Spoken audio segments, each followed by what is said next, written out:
NFL, WGSX Lynn Haven, WVLQ Port St. Joe, ESPN Northwest Florida, powered by Panama City Sunshine Campers. It's a brand new day. What a lovely morning. Good morning, Starshine. You seem happy this morning. Good morning, everybody. Thanks for coming in early. The Coach James Hale Show is live and local. Live from the J. Michael Studio. 104.3 ESPN Northwest Florida.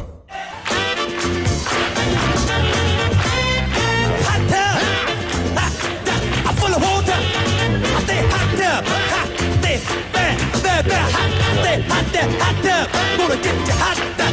Gonna make it wet. Play hot tub. Rubber dub and hot tub. Rubber dub and me. Chuck in the hot tub. Yeah. Will you make me sweat? Yeah. Chuck in the hot tub. Yeah. Will you make me wet? Yeah. Well.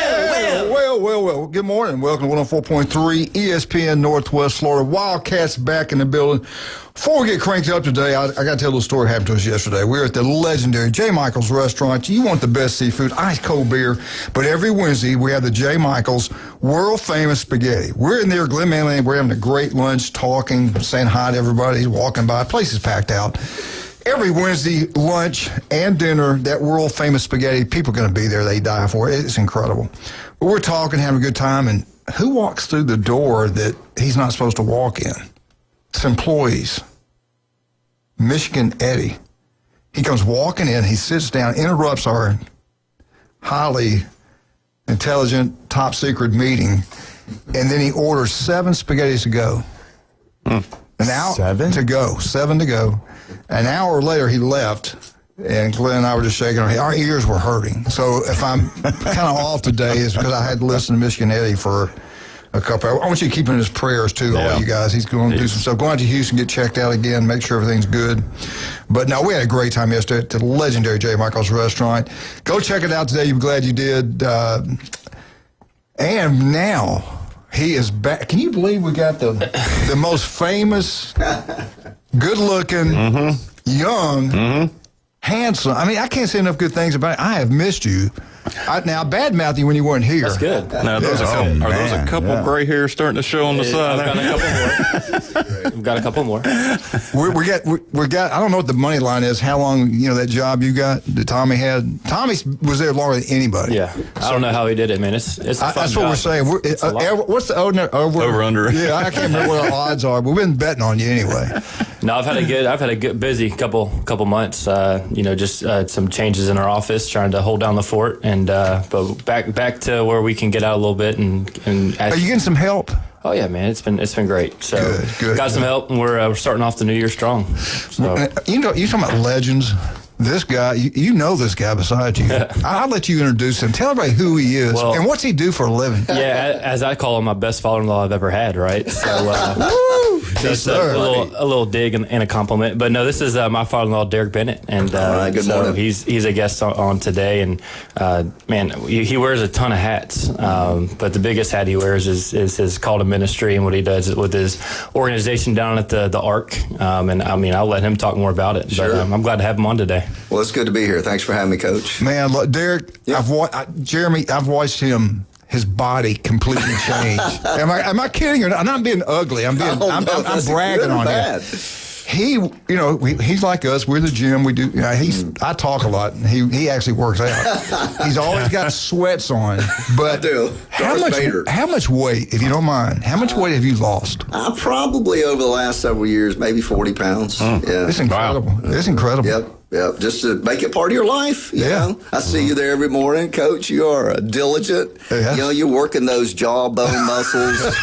It's incredible how much. I'm making contacts. And now he's not shaving, so it's not embarrassing. Yeah, well, I can't afford a razor. Yeah, that's big. But not only you, your wife is on the same workout type deal. She's crazy runner. She's been. Tell everybody her name. So this is Angela. So Angela. So we met at Jenks Junior High School. Angela Rivard. Wow. And I got married and had 6 kids. And one of them, I was blessed to have Josh marry with my daughter, Jenny. Yeah, beautiful lady. Yeah, she's also a runner. My goodness. Yeah, it's about 5 miles a day. Yeah, wow. They both love it. She wakes up every morning and says, because I think Derek, I don't know, what was it, sweat every day? Sweat every day. That was our motto wakes up, growing up. Sweat every day. Well, we'll come in here. We'll come in here. It'll be a cold winter morning, and he walks in here and he's already run. I'm like, what are you doing? And we can have severe weather alerts. He's out there running it. Yeah. How far do you go? I'm pretty much 3 to 5. Yeah.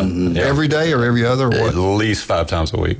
Now, are you doing much running? I see you on the treadmill all the time. I've got, as you get older, the knees start popping. I'm trying to tell him that. So I do the treadmill a lot. And I hate the treadmill. This time of year, it's awful. But and then sometimes you just have to adjust because it's like, okay, the warmest part of the day is going to be around noon, and I may cut out and just grab it during the lunch hour because you can get some mornings here. It's a wet cold here. It's not, cold is fine, but when it's whipping off that bay, you can feel it, and it jars you. Yeah. Yeah, this all fits in Jason Kowaleski, Max Fit Sports Nutrition. If you want to look better, feel better, go see Jason. And these guys have taken advantage of it. Look, y'all look good. You really do. What are you, about 45? Age? Well, I'm hitting 46 now. So you look good. You look good. Thank you, Coach. I appreciate it. I want to break. What do you, you a lawyer? So, I went to, I'm from here, born and raised. Julian Bennett's my dad. For the older folks out there, they remember Julian and Agatha, my parents. And she had 4 boys. And we all went to Bay High, and actually Mosley, first year Mosley. My brother was in that class. Now, which brother went to Mosley? So Clark went to Mosley. He was in the first graduating class back in the 70s, when it was. And then the rest of us went to Bay High. Mike went there, and Neil. Now, Neil's tall, right? Neil's the taller guy. He's also, Neil, we talk about workout now, he is dedicated. Right now, he's in the gym. Yeah. And he's in great shape. He looks good. We grew up. So I went to law school, came back, practiced with my dad, who was a lawyer for, 30 years. And you're a Gator. I am a Gator. Went down to Gainesville. And He's converted my oldest son. I am. We're slowly. So I'll go up to the son. I'll say, hey, Mike, tell your dad about orange and blue. The wrong color. Wrong shade of color. Yeah. Don't bring that up in front of Andy today. Yeah. Has he changed him? Has he got him over there with Gators? Close? He's working on it real hard. Yeah. I don't think yet, though. I agree. Well, that's not a good thing to be. That's a good thing, really. Gators are good. I have a problem with Gators. Looking forward to the future. Yeah. And now, talk about, we talked about it. We were talking about in the gym the other day. Tell everybody about that thing you got going down there. That's pretty cool. We've been on the beach all our life. Dad built a couple of motels out here years ago. And, we were watching, we've always been involved in the homeless community in the county, our family. And there was some property here that, we would just approach the owners and said, hey, can we convert this to a mission-type place? And so we built roughly 140 beds there. And now we have a coffee shop called The Pour. It's packed every day. Julie goes there. It's great. It's a funding source. And we've been around now maybe 10 or 12 years, and with my brother Mike and Liz and Angela and tons of volunteers from all different churches coming in. And people, we just simply try to bring people in and help them with job placement, clothes, food, temporary housing, but we want people to have a skin in the game. So you come in, you have to pay rent, you have to have a job, we want you to be responsible. But the main thing we do, honestly, Coach, is we bring them in and we want to tell them why we're there. We're there because of our faith. We want to live out our faith in Christ. And as he taught us to go care for people, and that's what we're trying to do every day. Yeah. It's a joy to do it, really, honestly. How many people you got in there at max time?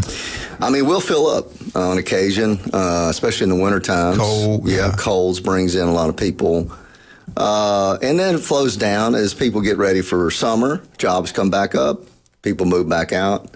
Panama City Beach has been seasonal for a long time. And I remember as a kid, when the winter came, the one flashlight turned yellow, and the 2-lane back beach road was dead. And so people would be homeless in the winters.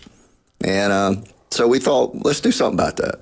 And we were blessed to have a lot of people come in and support us. If somebody wanted to help out, what could they do? So the easiest way is to go to the Pour coffee shop, and there's a lot of information there. We have a system now where you can check in either to volunteer, or if you are in need of help, You just go to the Pour Coffee shop.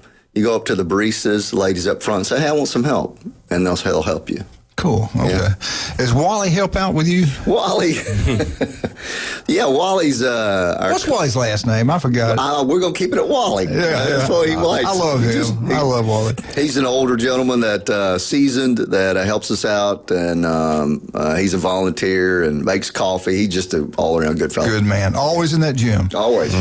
And Jeremy, he is the biggest Vandy fan. I graduated from Vandy. Yeah, he did. Yeah, he's a big Vandy guy. Good thing of late. Yeah, look what happened last night. I'll have to hear about that later. Well, I'm not going to be there today, but... Oh, you want that score right now? No, I don't need it. I know Bama got beat by Vandy, so Kentucky Wally will lost let me... Yeah, Kentucky lost again. I didn't think they played past about 2 minutes in the second half. Yeah. I thought that just ended the game. I think they did.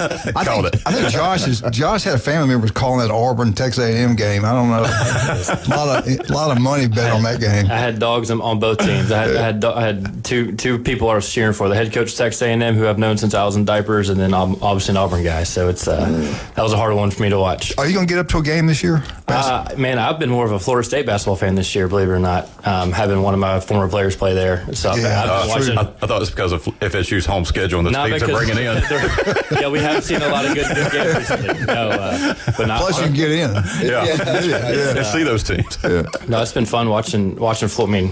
I know they're right down the road, and I've taken my kids to some of the games, just seeing one of my former players play. So honestly, I hate to say it, I've actually kept up with Florida State more than Auburn. I got to ask you this: what's it like? I know your dad's got to be proud. What's it like, though? I know your father-in-law is.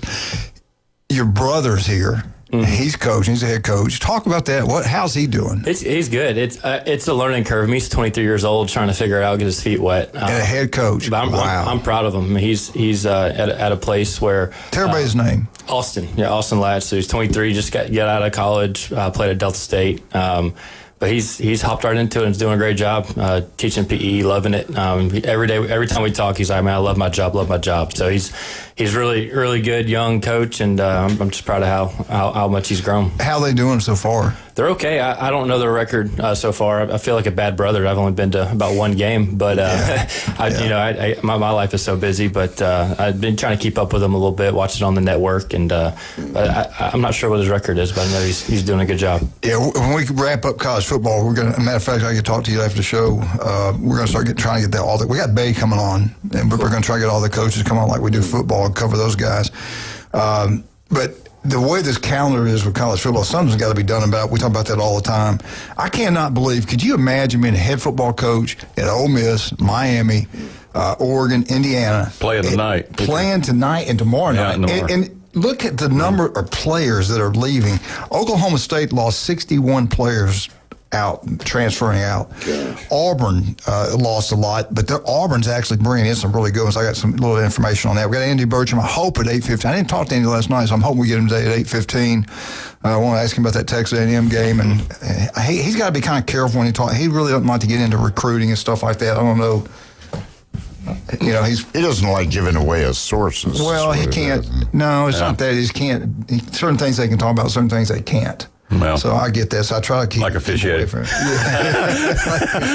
love it. But go back. Those coaches, though, you're out getting a game plan up. You're at practice during the day. You're trying to keep the guys on the roster there, and then you're trying to bring other college football players into your program to help you be stronger. I couldn't do it. I got to do one thing at a time. I'm not really good at. I get kind of nervous when I'm doing 20,000 different things. I can do a few things different. You know what I'm talking about? Oh yeah. No, it's hard. I mean, you can't find a rhythm, and especially with a game where you prepare for 9 months out of the year to just go play 10 weeks. It's hard, because now it's a lot of the preparation is starting over, new terminology is all the things, and there's no rhythm to it when you get to playing games. And really, the coaches do it to themselves. I say again, I remember doing it all those years and hearing and looking and seeing how things just changed. They want those high school seniors in the second semester. They wanted to graduate early, get in there, get in the weight program. And some of them have the ability to play. They know it. The ones that they have that ability, they think they have that ability, they want in there. But I can remember Spurrier, Bowden, those guys, they didn't seem to care about that. But now they want what they want, and then they complain about the calendar, even though they're the reason it happened that way. I'd like to see the high school seniors finish out the entire year, go to the prom, run track, do the things you want to do. I'd love to see the numbers of the kids who gray shirt is what they call it, go early, and then end up in transferring out after their after their spring. Yeah, it's crazy. I've never seen anything like it. I'm getting where I don't even love it that much. Your Gators are doing pretty good too, as far as getting players in there. I'm excited. I've been watching the new coach, and I watched the interview when he came in, and it was interesting to see Spurrier there and there's people supporting him. That was great. That was nice of them to show up. Yeah. And, Urban was there. And it was a lot of older players. I love during that interview, and some of the players must have walked in the back, and he just stopped the interview. He says, "I'm here because of y'all. I'm here for you."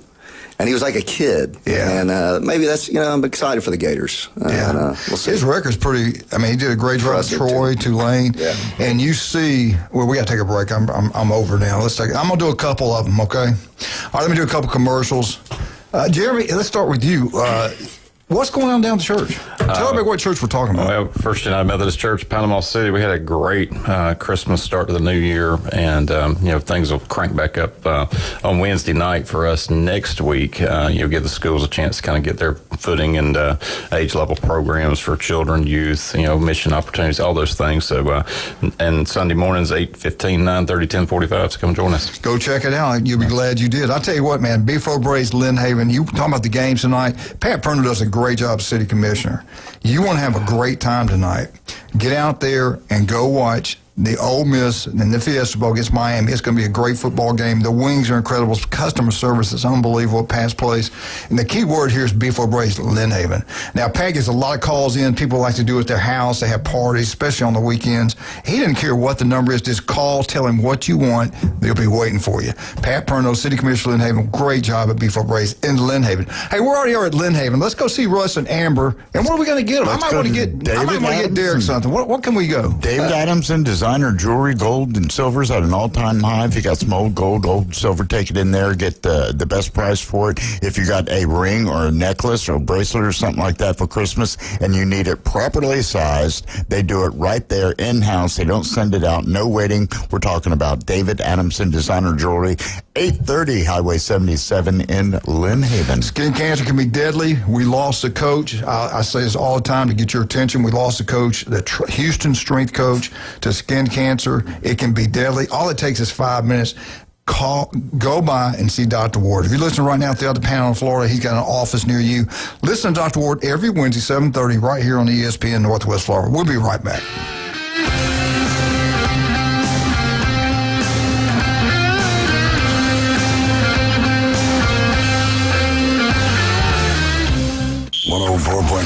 ESPN Northwest Florida. It's the Rich Eisen Show. Philip Rivers is here. Yeah. Program. I'm afraid to ask this question. Are you a coffee drinker? I do. I'm a seasonal coffee drinker, I don't know if you're aware, but anybody who goes 1,800 days in between NFL head starts and comes back at age 44, you get a free Rich Eisen Show mug. So congratulations. Perfect. I'll send you a pic of me having a good cup of coffee here. Fantastic. You had no idea that was a perk of your comeback. The Rich Eisen Show. Weekdays 11 to 2. ESPN Northwest Florida. Good morning. This is Joanna with your latest forecast on ESPN Northwest Florida. For this afternoon and evening, slightly foggy and partly cloudy and a high of 72 with wind 10 to 15 miles per hour out of the south-southeast. A variety of some clouds and slight fog tonight and quite warm near 62. A mixture of slight fog and some clouds and 73 tomorrow. 71 and very light showers Saturday. This is your Thursday's weather brought to you by Earthworks of Northwest Florida. Thank you for listening to ESPN Northwest Florida. Rely on it. Contractors, when your job site needs materials fast, trust the local team that delivers. Mid-South Lumber Company brings you reliable job site delivery, in-house credit, and competitive pricing on everything from lumber to doors, windows, and more. Plus, their unmatched customer service has your back through every step of the build, making ordering, delivering, and the whole process easier for you. Support local. Build with Mid-South Lumber Company. Mid-South Lumber in Panama City City on 11th Street or on Highway 231 in Youngstown. Get ready for the season of hits, catches, and smiles. Registration for the Panama City Little League Spring 2026 season is officially open. Baseball and softball for boys and girls ages 4 through 12, and co-ed t-ball for our youngest players. Don't strike out. Registration is open now through January 10. Season runs March 7th through May 16th. To sign up a player, volunteer, or coach, visit the Panama City Little League at registration.bluesombrero.com/85161. It's the Coach James Hale Show. Go nuts. Live from the J. Michael Studio on 104.3 ESPN Northwest Florida. And welcome back, 104.3 ESPN Northwest Florida. Keep it right here. Don't forget, 6:30 tonight, Ole Miss versus the Hurricanes. That game, listen to it right here, 104.3 ESPN Northwest Florida. Then Friday night, 6:30 ESPN. You got Oregon, Indiana in the Peach Bowl. And also Friday night, and I got to say it again, the legend, the true legend of Bay County teachers, administrators, whatever, is Janice Solaris. She's been working, I think, since she was 12 years old in Bay District schools. She's back in the saddle. She's back as a principal at Arnold High School. And they're going to have their second Hall of Fame introduction next Friday night, 7 o'clock at a basketball game. I'm not sure they're playing next week, but are you going to be there? Yeah, it'll be I think next Friday, I believe. Yeah, next Friday. So that's pretty cool. I hope Janice is there for that also. All right, let's get into this. I know I got some SEC people in here. Mm-hmm. All of us are SEC people. The Big Ten people, the ACC people. And Mark McLeod and we talked about it. And I said, Mark, no, I'm going to side with I'm going to keep it fair and balanced. We've always used bowl games to measure how good we are. And Mark pointed out, look, nobody cares about the bowl games. Nobody plays in them. You really can't compare anymore. You got to compare the non-conference games during regular season when everybody's into it, which is true. I think he's right about that. That's a good point. And we did really well in the SEC with that. The bowl games, particularly against the Sun Belt. Yeah, exactly. in Eastern Illinois. Yeah.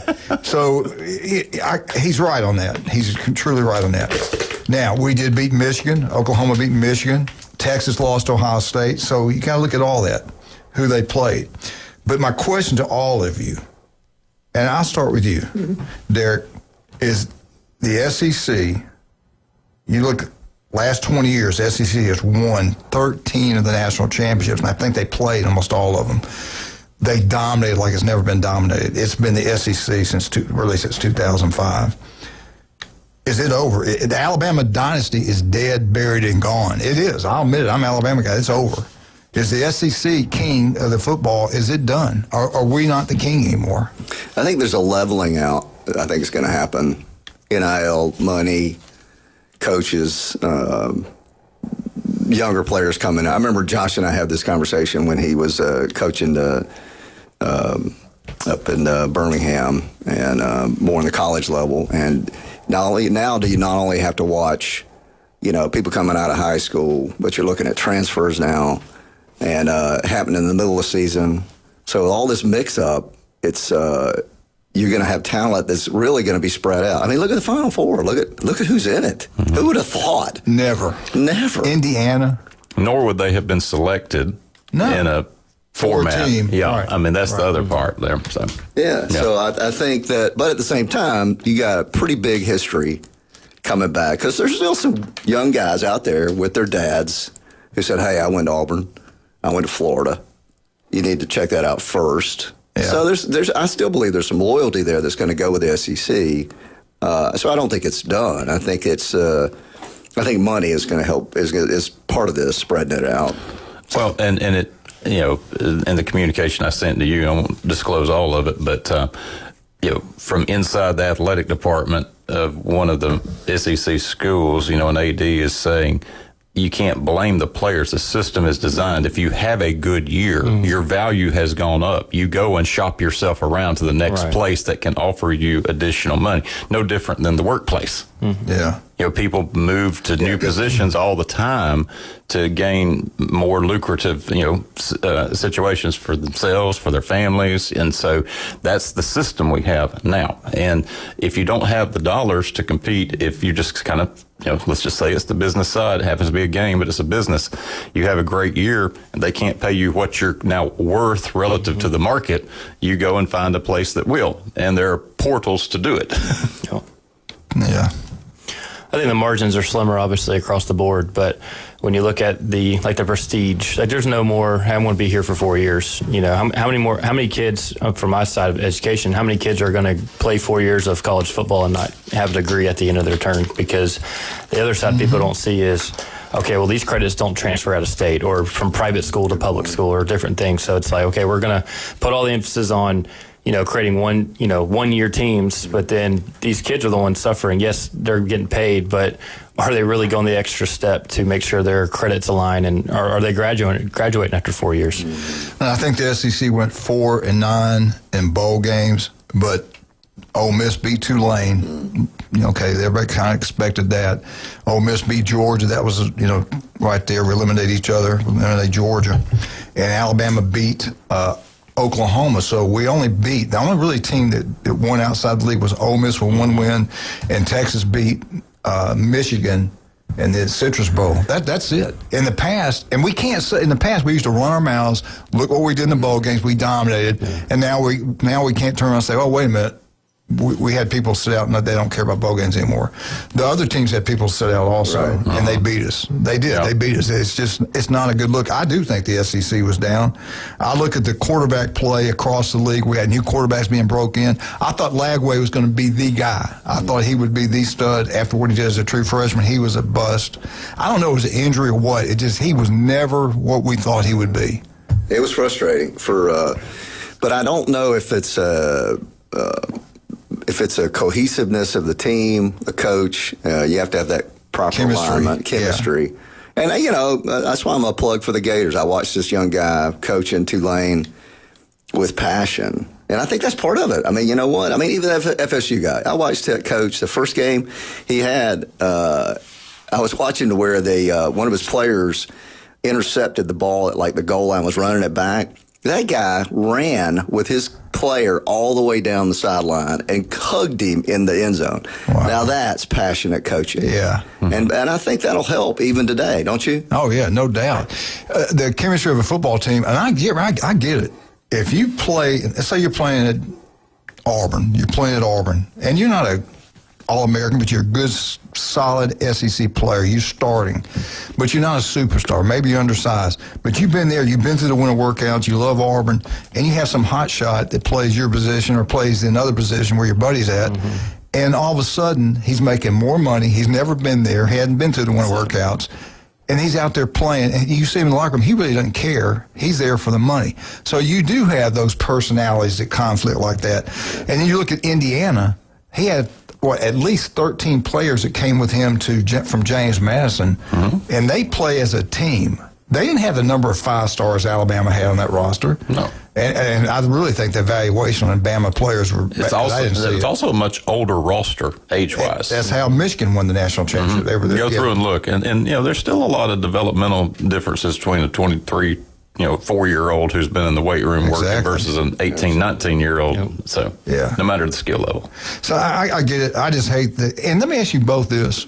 You guys are older than Josh, but in the old days, you can't. People say, "Oh, they weren't making that kind of money back then." Yeah, they were making that kind of money back then.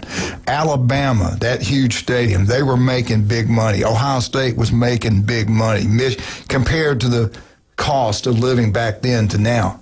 You can't use that excuse. What was okay about it back then when you didn't have to play players? It was an amateur sport. What all changed, and how did it all change? Courts. I mean, the courts. Why did somebody do it way back then? Why can't we go sue them and go, we want the money that you owe us when we played back in the 70s? You could try it. There's nothing that, Well, they'll say, "Where are you at? Is that you? That you want money?" They would probably sue me, won't get my scholarship. I mean, you go, find some lawyer, probably take a case, try it out. But I mean, think about it. Come on now. I mean, really, when you're in trouble, who are you going to call? You're going to call a lawyer, and he sounds like he's in trouble needing his NIL money. Two things you can't live with or without: doctors and lawyers. Oh, sorry, Jerry, sorry. Now, I forgot you. Now you're okay to say lawyer jokes because I'm in the room. But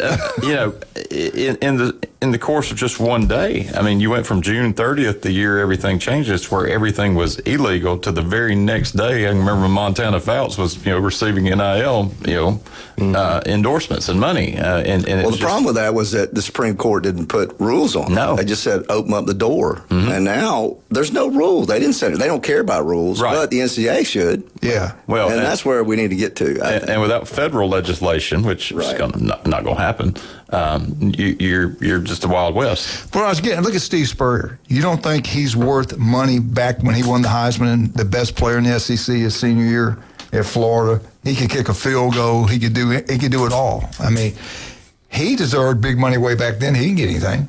Right.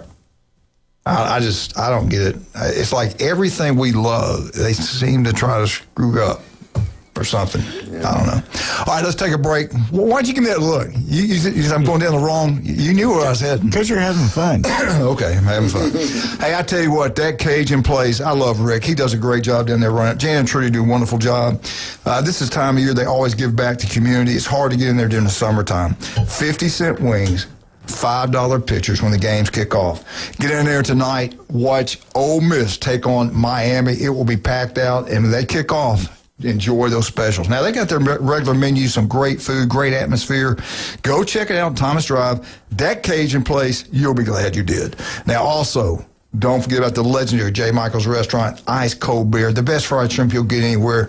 J. Michael's just celebrated his 50 years in restaurant business. The legend. Love that guy. Go check it out. You'll be glad you did. Max Fit Sports Nutrition. Do you want to look better, feel better? We got two great locations. Listen to Jason every Tuesday and Friday right here on 104.3. Pier Park and also down on 23rd Street.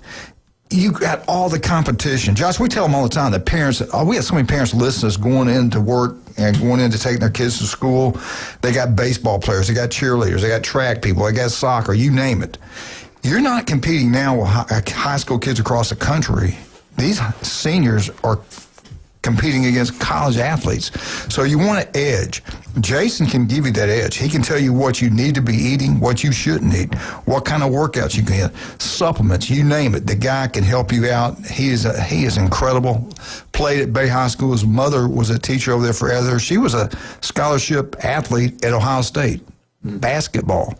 Tennis. She was incredible. But anyway, get out to Max Fit Sports Nutrition and tell Jason I sent you. We'll be right back. Wonderful. We got Derek. We got Jeremy. We got Josh. And that other guy back there. 104.3 ESPN Northwest Florida.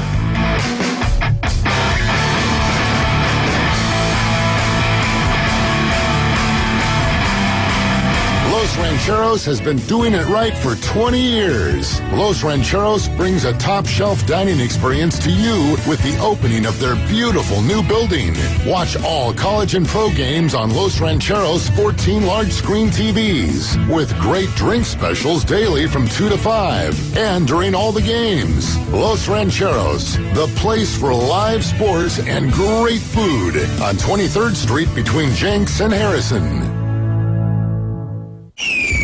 In 2026, come on down to that boot store and pick out something that'll help make 2026 a year to remember. Choose from one of the largest selections of Western wear and accessories you'll find in the area and at an affordable price. For the hard worker, there's name brand Carhartt work clothes and all the right sizes with plenty to select from. That boot store, Tuesday through Thursday, 9 to 5, Friday and Saturday, 9 to 5:30. Next to Billberg Kia, 15th Street, Panama City. That boot store where God is good all the time.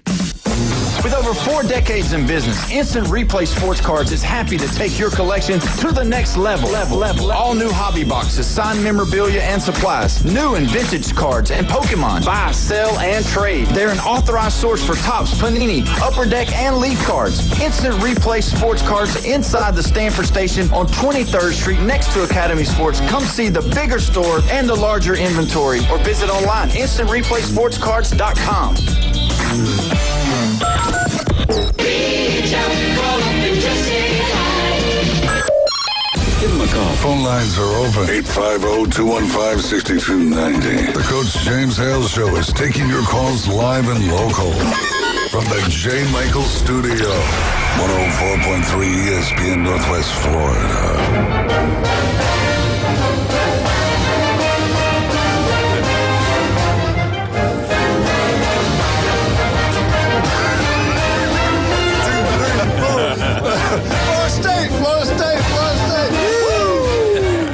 FSU Update is brought to you by Newbies. I love John. I love Charlotte. He's already back playing racquetball. He had that hip replacement. The guy's, he didn't age. The guy's like a machine. He's something special. There's no doubt about that. Of course, Charlotte's beautiful. Wonderful lady. They always give back to the community. 4 great locations. Newbie 2 on the curve. Go watch all the big games tonight. Go watch Miami Hurricane right down. John might be down there with you. Then head on down to the mothership. Charlotte's going to have the best entertainment every single night for you, especially on the weekends.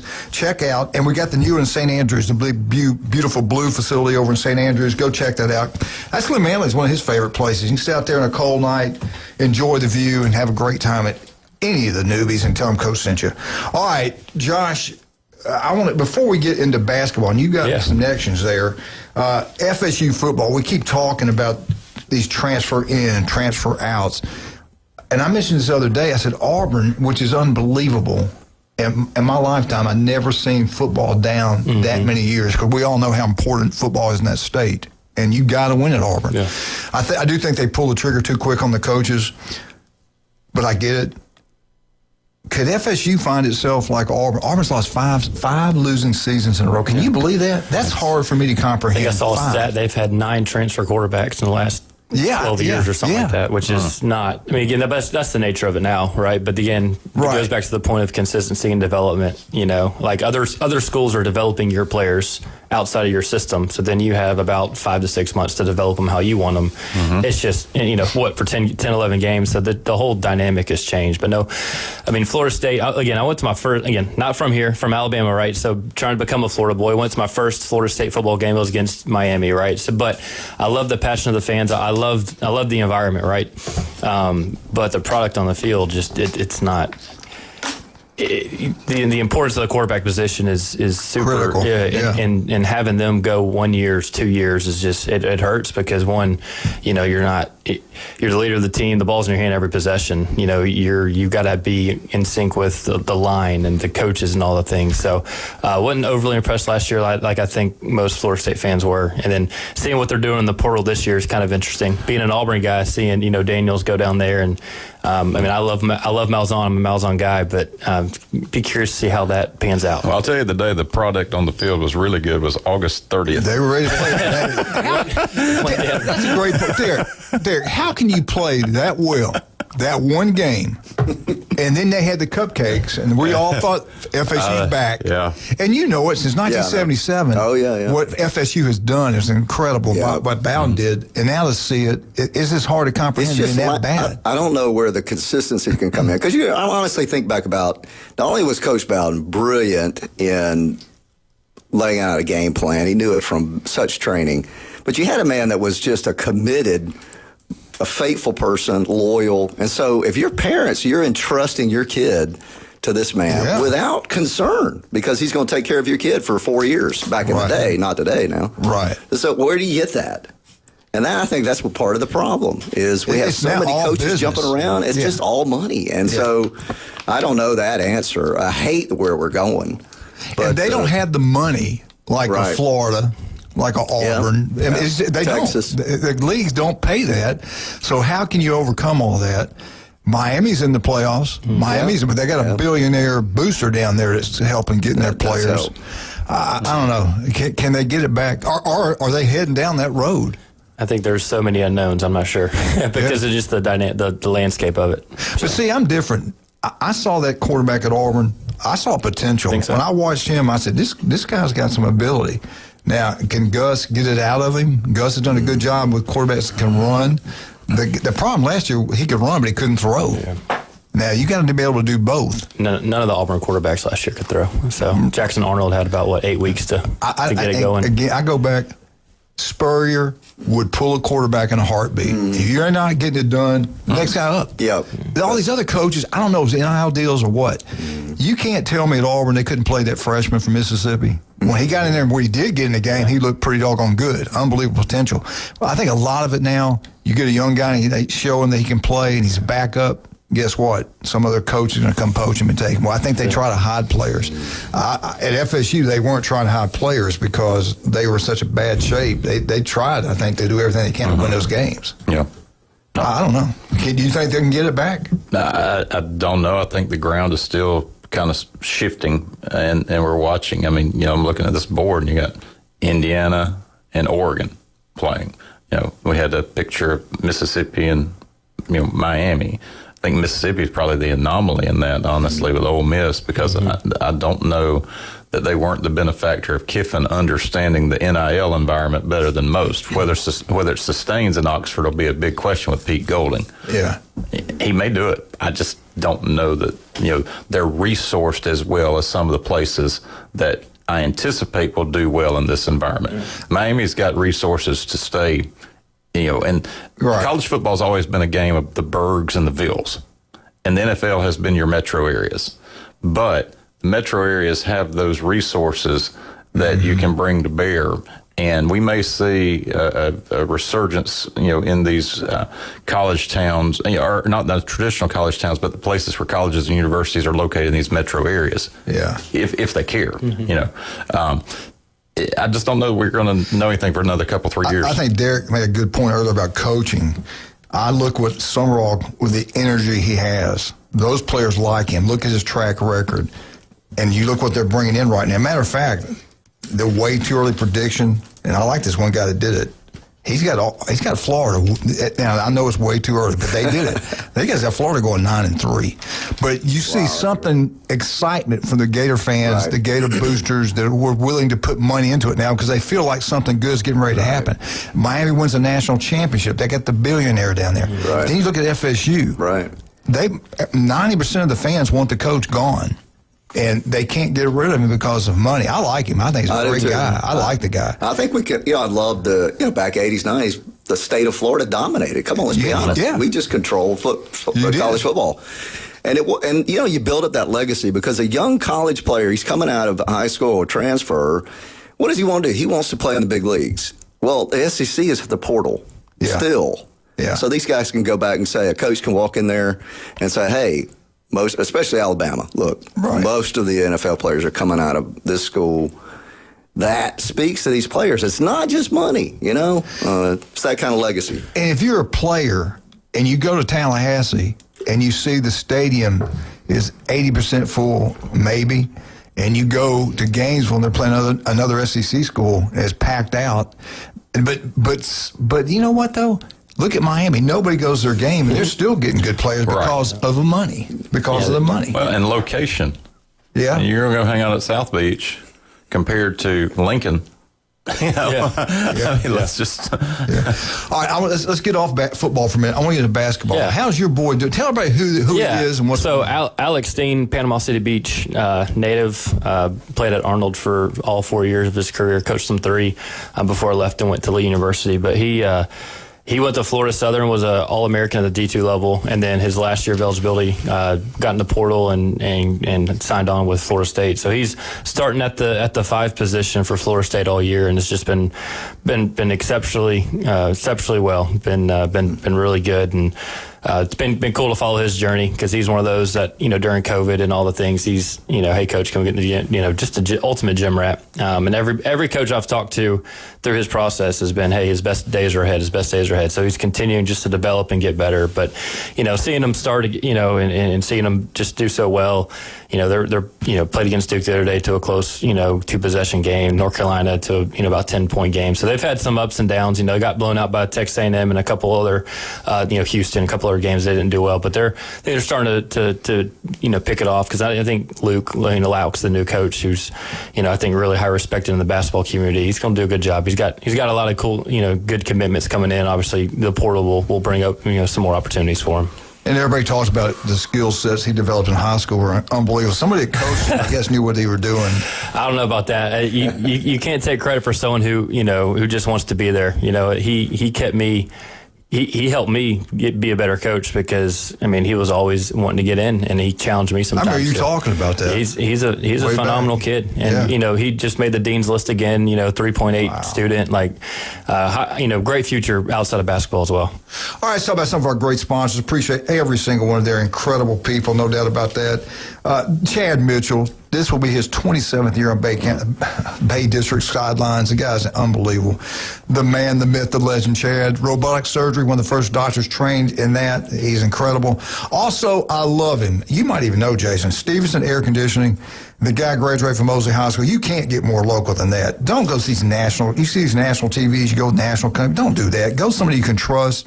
Somebody that want to take every penny out of your pocket. Go somebody that does an incredible job. Stevenson Air Conditioning. They'll tell you they're going to be there at a certain time. They're there. Your power bill's going through the roof. All it does is run. It doesn't get any warmer. Call Stevenson Air Conditioning. Let them come out, coach you up, what to do to make the house warmer.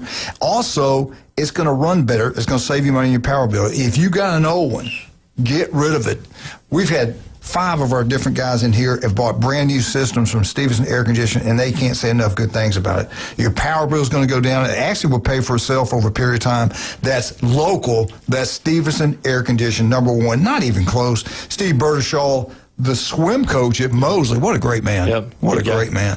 They've been in business also close to 50 years. The guy's incredible. Steve's Bike Shop, right across the street from Sam's on 23rd Street.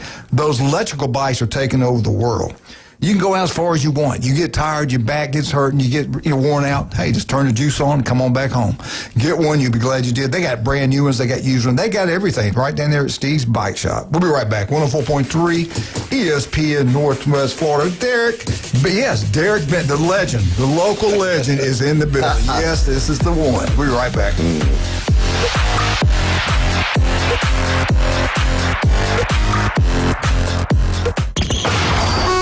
ESPN Northwest Florida, the Paul Feinbaum Show. Legend is next. Most embarrassing performance in the history of the program. Somebody get me a plane to Michigan and see if we can get them to change their damn mind and take this coach off of our hands. Paul Feinbaum, weeknights, 6 to 10 on ESPN Northwest Florida. Good morning. This is Joanna with your latest forecast on ESPN Northwest Florida. For this afternoon and evening, slightly foggy and partly cloudy and a high of 72 with wind 10 to 15 miles per hour out of the south-southeast. A variety of some clouds and slight fog tonight and quite warm near 62. A mixture of slight fog and some clouds and 73 tomorrow. 71 and very light showers Saturday. This is your Thursday's weather brought to you by Earthworks of Northwest Florida. Thank you for listening to ESPN Northwest Florida. Rely on it. Looking for the most romantic night out in Panama City? Ferrucci Ristorante is your destination for authentic Italian cuisine and unforgettable moments. The candlelight, the wine, the homemade pasta. It's like a little slice of Italy. From handcrafted sauces to centuries-old recipes, Ferrucci brings true Italian flavor to every plate. It's where love stories begin and anniversaries are celebrated. To reserve your table, call 850-913-9131. Ferrucci Ristorante, Panama City's most romantic escape. Reliable Coffee Products is proud to be the exclusive dealer in Northwest Florida for Kyocera office equipment. Reliable Coffee Products has been committed to providing professional, personalized service for the last 35 years. They understand that the right equipment does not always fall within today's budget requirements, so they offer several options for the equipment you need today for the growth you expect tomorrow. Call James Mothers at 784-6601. 784-6601. Reliable Coffee Products on Harrison Avenue, just north of Bay High School. When he played football, helmets had not been invented yet. Players played both sides, and quarterbacks weren't afraid of needles. It's the Coach James Hale Show, live from the J. Michael Studio. 104.3 ESPN Northwest Florida. Welcome back, 104.3 ESPN Northwest Florida. We got a special guest today, Derek Bennett, with us this morning. And our county AD, and of course, Jeremy Pridgeon, the man. And Wildcat back in the board. You look good today, Wildcat. How you feeling? I'm feeling pretty good. You look good, baby. I like the way you've done that beard. You got cut it off. What's that called now? Beard. No, it's a half. What do you call that? Fu Manchu. That's it. Yeah, that's what I was trying to think of. All right, I want to ask many men smoke, but I want to ask these Manchu. experts their opinion on something. Georgia fans wanted him fired. A former Georgia quarterback has been protecting him. I've been saying really good things about him. We're talking about Georgia's offensive coordinator. We had somebody calling yesterday, bad man, and I said, I think you guys are wrong. It's the scheme Georgia runs. I think that's the reason Georgia's so physical. They still run the football. They try to be balanced. It's pro-style offense. It's not spread you out and throw the football every single play. Look at Alabama. Alabama's soft because the offensive scheme they play. Mm-hmm. We had mentioned DeBoer going to Michigan. Mm-hmm. I didn't think it'd be a good set up in the north in that cold weather. His offense, you can't throw every play up in that snow and everything. You got to be able to run the ball, and Michigan does run the ball. But I really think Mike Bobo is a really good coach. Yes, he got fired as the head football coach at Colorado State. Daniel Bush worked for him out there. They had a lot of good things to say about him. But as Georgia offense coordinator, people get upset. Who had a better offense than Georgia this year in the SEC? Ole Miss? Ole Miss. Who won the game between, well, never mind, don't go there. The first game, Georgia took care of them. Well, yeah. Now, he had about, I will say, in the Sugar Bowl, the game selection, some of the decisions I questioned. I never questioned Kirby. I love Kirby. He panicked. Something was off. Yeah. Don't tell anybody I ever said that, though. No. I love Kirby. But what do you think? You watch Georgia. They're a physical football team. They pound you. It's like they stole Alabama's playbook. Thank you. They just started running the football. And for some reason, I was watching their bench. They just had talent. I don't know if they planned that, but they pull somebody in to run, and it'd be like, and that's what Alabama did for years, right? They bring in these, you'd pray to be their fourth string, right? Yeah. Because it was almost All-American. And so Georgia had these amazing running backs, and they just put 8 people on the line, and they just plow it down. And those guys would cut. So that's what they did, I think, as a Washington, Georgia. I love Georgia. And, so I don't know. I don't think I think that Alabama has gotten away from that. Yeah. And look what's happening. They become a soft football team. And that's what I'm getting at. Bobo's offense is, and Kirby wouldn't let him just do anything. Yeah. This is Kirby. Their offense, you rest your defense. They're not on the field 3 and out. They don't get back on the field very often, so they're fresh. I think it helps their defense. It makes the defense more physical in practice. It makes the offense more physical in practice. It makes their team more physical. Who has the most physical football team in the SEC? Georgia. Mm-hmm. So what's your take on everybody wanting to fire? Well, it's the nature of the game, I guess. Everybody wants to fire and blame somebody. Well, if you lose a game, everybody's got to be fired. This is where we are now. Well, that's so true. I love. Well, you know what? One of the best jobs out there is a fired college coach. It really is. Look, I've shared this story on here before, but I remember Roy Kramer speaking to us at a Kiwanis meeting. And he said, I want to tell all of you here a secret. And, man, the place full of all these rabid college fans, just silence. And everybody's leaning in to hear what Roy Kramer's going to say, late commissioner at SEC. He said, in every one of our games, there's going to be a winner and a loser. So every team cannot go 13-0. That's right. So we forget that. I liked him. I was going to say, though, the quarterback that was a great quarterback, Aaron Murray, he came out and defended Bobo. He said, name some other offenses that are better than Georgia's. Who's won like Georgia has since he's been there? He really took up for him, pointing out some things I was pointing out. Everything I said, he more or less said the same things. So all you Georgia fans that are going nuts because your offense doesn't throw the ball every single play, go look at Alabama, how soft they become. You could have had Ryan Day calling plays.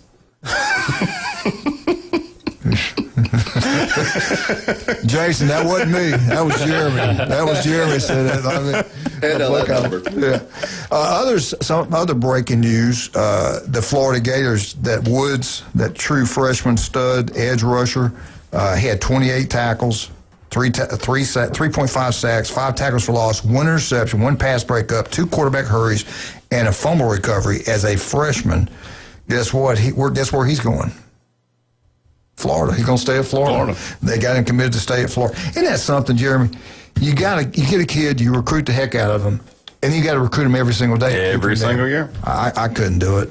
The lack of discipline now, I don't know. It's just crazy. The other thing I wanted to get in today before we got out, Deion Sanders, I saw a picture of him. He looked cool, man. He had shades on, his long coat. He looked really good. And I don't know if he was coming out of Cleveland or where after watching his son. He goes to watch his son play. He's a great dad. He really is a good man. But his is the rules he has for his players. Let me see, do you agree with this? At Colorado, these are some of his rules. You will not wear sunglasses in class or online classes. You will not have your hoodie up on. It's cold in Colorado. You want to wear a hoodie, a Colorado hoodie, that's fine. You will not have it on top of your head. You will not sit in back of the classroom. You will wear a shirt and be seated online classes. You will not walk around with an online class. I kind of like that. It's a measure of accountability. You know, it brings back to the purpose of why you're actually in college. You know, and training them to be more than just football players. You know, good citizens and some etiquette. All right, yesterday we talked about. We used to always tell them to sit up front because the teachers like that. They don't just go sit in the back, sit up front of the classroom, help the teacher run the class any way you can, help them out. They will remember they're humans.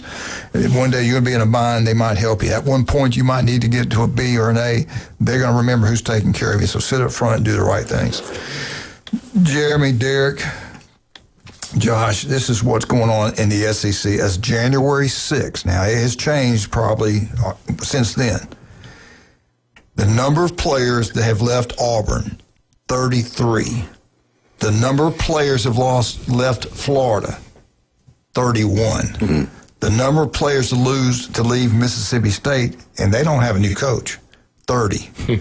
Arkansas, now the top 5 all have new coaches except Mississippi State. Arkansas has a new coach. They lost 30 of their players, which that might be a good thing. LSU has lost 26. They've lost 26. They've lost some good players too, but he's missed out on some. You've been hearing all the negative about Lane Kiffin. He's missed out on some. 24/7, that's number 4 class in the country right now, and it's early. Him bringing in college players. Mm-hmm. So Lane Kiffin's doing better than you think. At number 6 is Tennessee. They've lost 24 players. There was talk of Ty Simpson going to Tennessee. And now he's declared. I'll let you talk about that later. Number 7, Oklahoma. They've lost 23. Missouri has lost 22. South Carolina's lost 21. Mm-hmm. Now Texas, they got all the money in the world. They want to keep a player. They usually keep them. They've right now have only lost 18. Alabama, as of this January 6th, has lost 17. They had a great pickup. USC, are you going to talk about that? I'm looking for that. Go for it, though. Well, they got a stud defensive player from Southern Cal, and they paid a lot for him. He's really, really good. So they've really done some good things. They got a lineman from Michigan that should help them. They got the running back from NC State. That guy's a stud. You've seen him? Mm-hmm. He's really good. So they've done pretty well.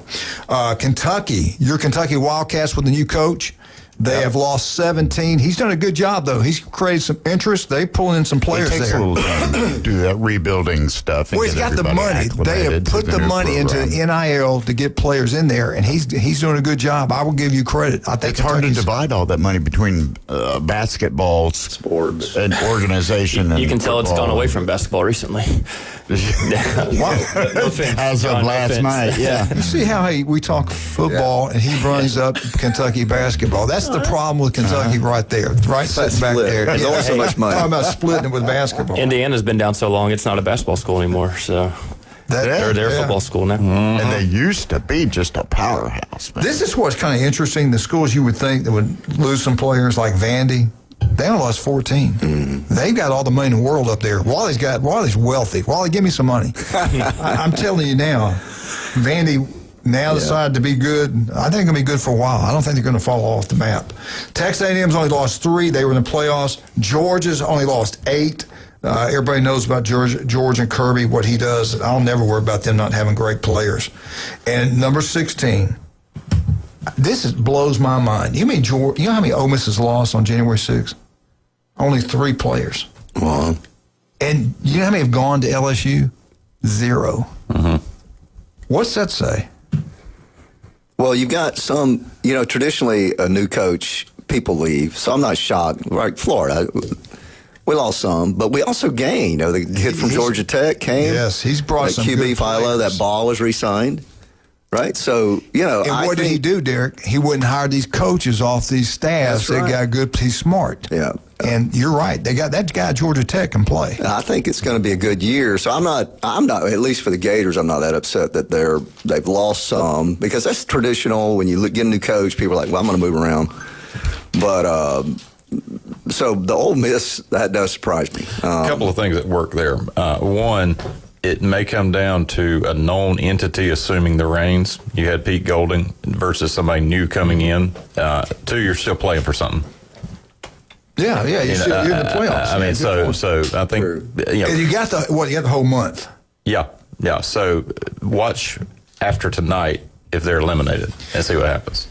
I don't know. Right. We'll see. Right. We'll see. All right, let's talk about right now some of the great people we got. And then when we get back, we got what you've been waiting on, Alabama with Jeremy Pridgeon. It's going to be, I cannot wait to hear what he's got I've for got us that today. score handy for you, just in case. We're not talking basketball today. Yeah, well, we can't talk about football either. We got beat there. I don't know what we're going to talk about. Anyway, I tell you what, you want something built. It does not have to be a roof, but if you want something built, residential, commercial, it doesn't matter. They can design it. They'll build it. General contracting, they do it all. TK Vandy Roofing and General Contracting, number 1. The family's a legendary family. I love the Vandegriffs. Don coached over there at Jinx, I think, forever, and his wife is an incredible administrator. Unbelievable people.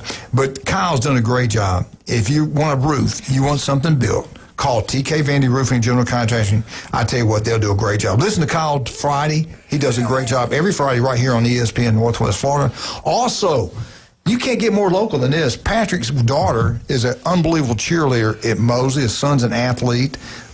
Great family. Turpro Pest Control, that yard will look like a golf course, but you got to go with Turpro Pest Control. I see that truck throughout Bay Point. You got bugs in the house, you got bugs in your yard, call Patrick. Turpro Pest Control will take care of all your problems, I tell you right now. Listen to Patrick every Monday right here on ESPN Northwest Florida. We'll be right back. Alabama up next. I miss the old days when it used to not have all this cheating you see now with NIL.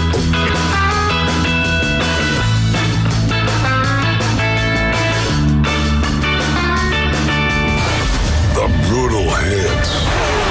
The heartbreaking turnovers. The heroic comebacks. In for the touchdown. 104.3 ESPN Northwest Florida delivers the biggest matchups of the week from across the nation. Your college football headquarters on the Gulf Coast. 104.3 ESPN Northwest Florida. Good morning. This is Joanna with your latest forecast on ESPN Northwest Florida. For this afternoon and evening, slightly foggy and partly cloudy and a high of 72 with wind 10 to 15 miles per hour out of the south-southeast. A variety of some clouds and slight fog tonight and quite warm near 62. A mixture of slight fog and some clouds and 73 tomorrow. 71 and very light showers Saturday. This is your Thursday's weather brought to you by Earthworks of Northwest Florida. Thank you for listening to ESPN Northwest Florida. Rely on it. For exciting college football, the best boiled seafood, and the most game day fun, it's Lone Star Boil House. Watch the games on their huge Jumbotron. Challenge your friends to beer pong, cornhole, and oversized Connect 4 in their new adult lounge. Lone Star Boil House is where the locals go for incredible wings, the best boiled seafood, and a new breakfast menu. Saturday and Sundays starting at 9. Crush the follow on Facebook to catch huge game day specials. Lone Star Boil House, 320 West 5th Street, downtown Panama City. WPLQ Port St. Joe, WGSX Lumen, powered by Panama City Toyota. ESPN Northwest Florida. This is Patrick with Topo Pest Control. Summer is finally here. Now is the time to enjoy your lawn with cookouts, pool parties, or just catching some of that summer sun. Don't let fire ants ruin your day. Call Turf Pro Pest Control. Turf Pro will come out to your property and eliminate fire ants quickly. We guarantee it. Call Turf Pro. The blue and yellow trucks make your lawn green. Find us on Facebook at Turf Pro PC. This is where heroes are created, legends are born, and dynasties forged. The Sports Talk Master, ESPN Northwest Florida. Now back to the Coach James Hale Show inside the J. Michael Studio.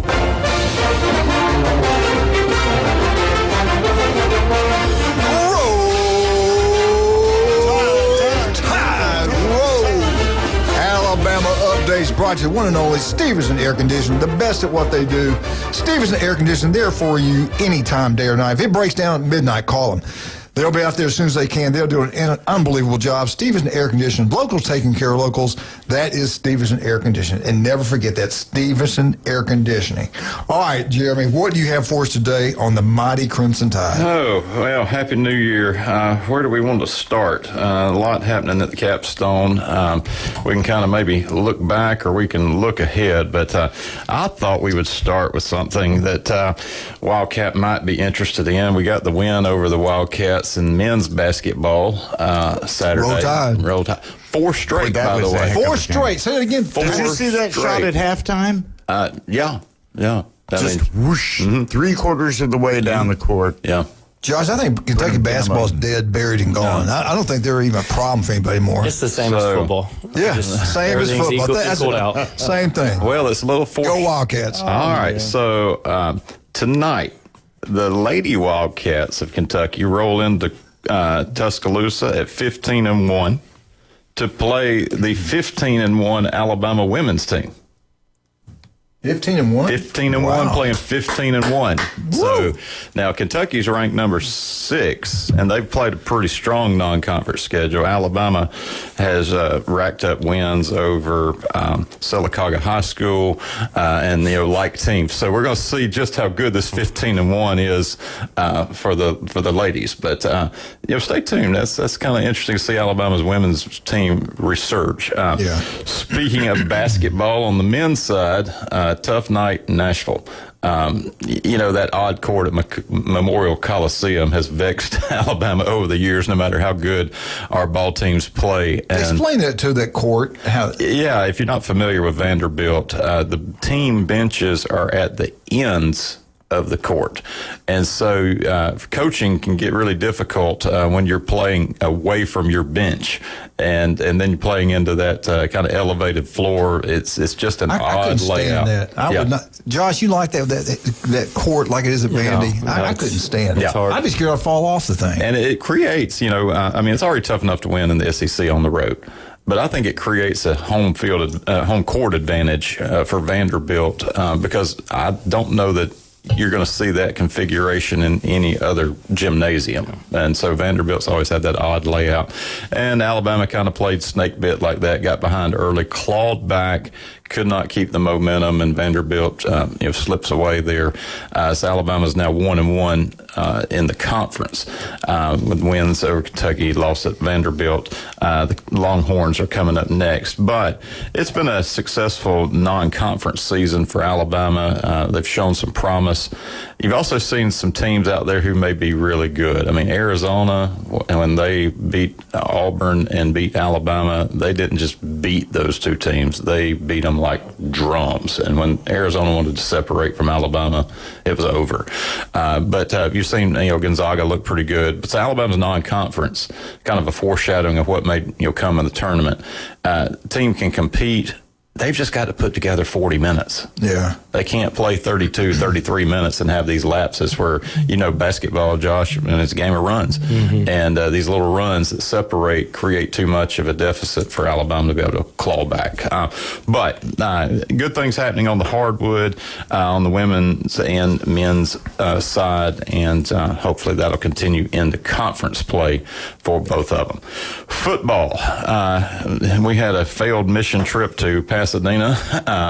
And you were there. I was there. He went to the game. His daughter. I was there. Had a great time. And, just the mystique of the Rose Bowl. It's still the Rose Bowl. For whatever is said about these bowl games. And I thought Dan Landing's press conference about how they're trying to deal with two competing forces, a playoff and the bowl system, was excellent. If you have not heard that post-game interview in Miami after they played, it's spot on. He thought, even as Oregon was having to travel to Miami to play, he really thought the game should have been in Lubbock, even though he lost. What advantage is there to Texas Tech getting to go play a neutral site game as a higher seed?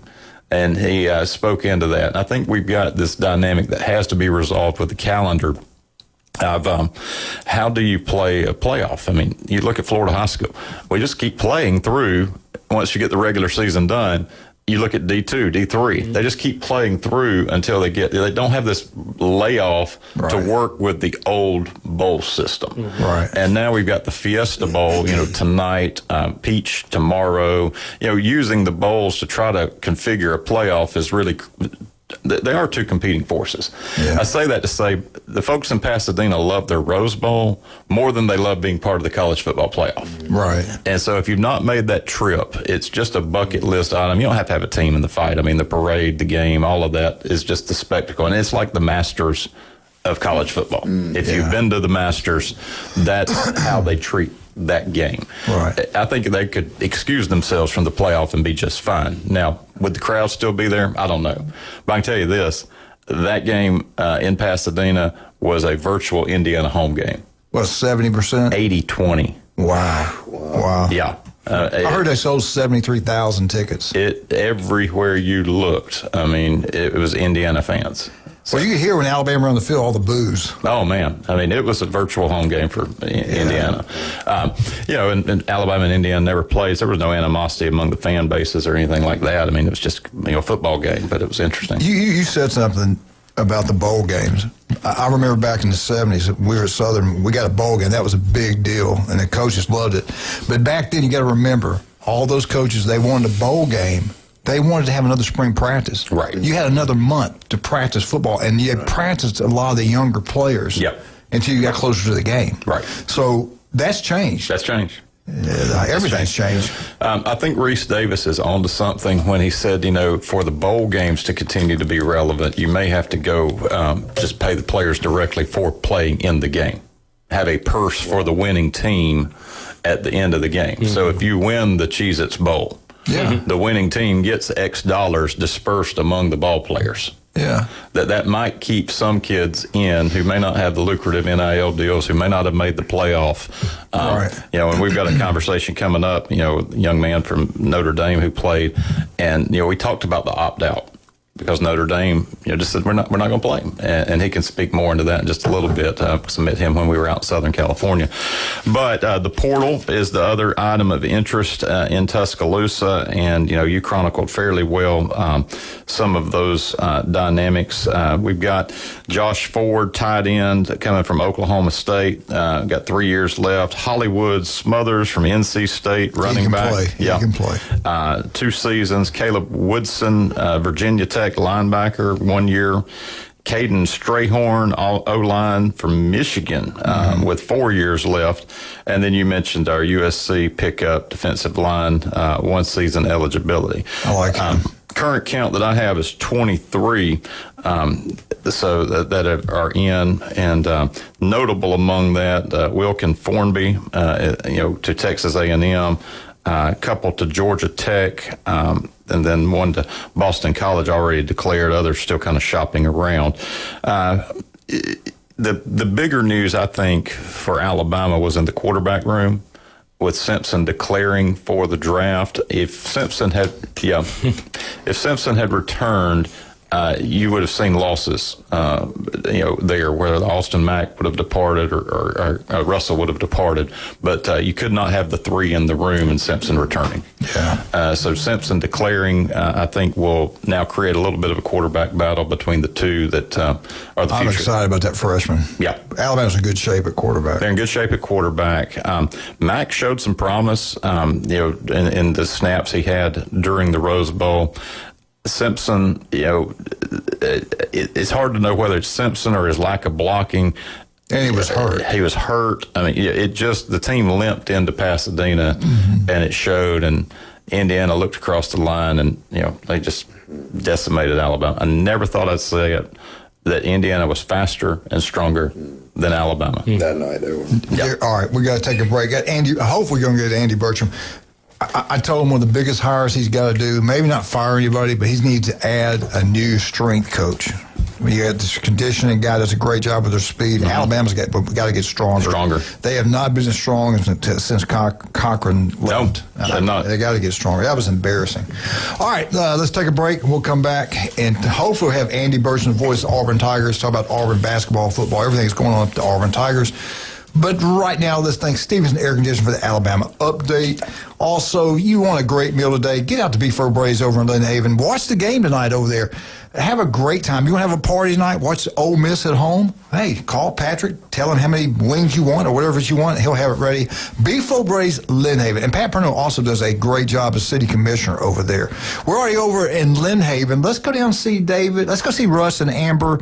David Adams Jewelry.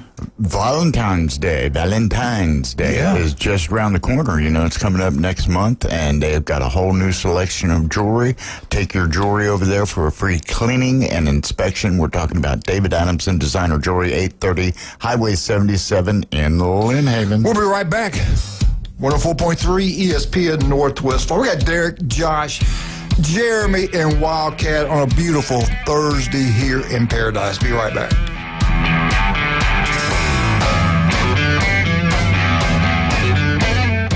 Your home for college football. ESPN Northwest Florida. Who's going to advance to the national championship? Coming up tonight, it's the Fiesta Bowl. The Ole Miss Rebels collide with your Miami Hurricanes.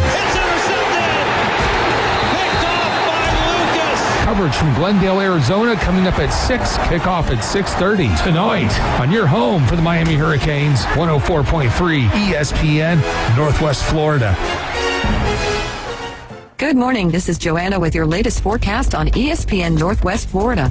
For this afternoon and evening, slightly foggy and partly cloudy and a high of 72 with wind 10 to 15 miles per hour out of the south-southeast. A variety of some clouds and slight fog tonight and quite warm near 62. A mixture of slight fog and some clouds and 73 tomorrow. 71 and very light showers Saturday.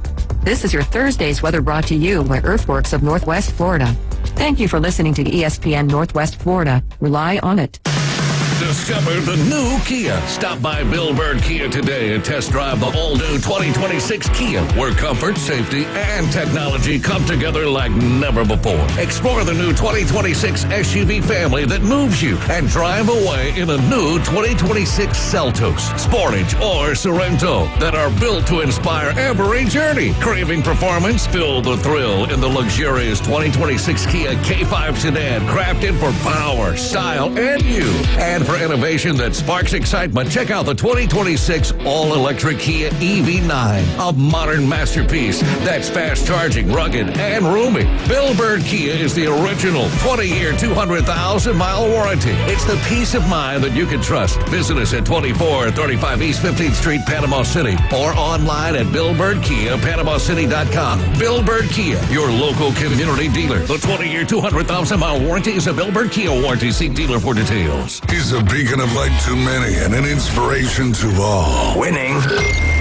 The Coach James Hale Show, live from the J. Michaels Studio. 104.3 ESPN Northwest Florida. And now, War Eagle. Live from the J. Michaels Studio. It's the Auburn Update on the Coach James Hale Show with the voice of the Auburn Tigers, Andy Burcham. ESPN Northwest Florida.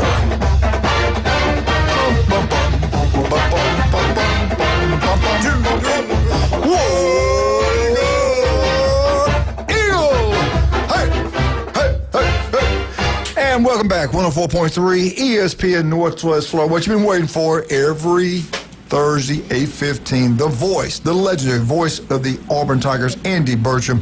Good morning, Andy. Did you have a great Christmas and Happy New Year's and everything? I sure did, James. We had a terrific time. Got to see family and got a little downtime. And now right back into the swing of things with SEC basketball. And before you know it, we'll be kicking into SEC baseball and all of that. But yes, a terrific time with family, and hope you were able to do the same thing, James. We had a great time. I'm glad you got to get some rest. You're the hardest working guy in radio. I'm telling you right now, not many voices of their colleges do all three. Andy does, and he's great at all three of them. I want to get into this. Before I do, I got to take care of football because I got to ask you a question about this A&M game.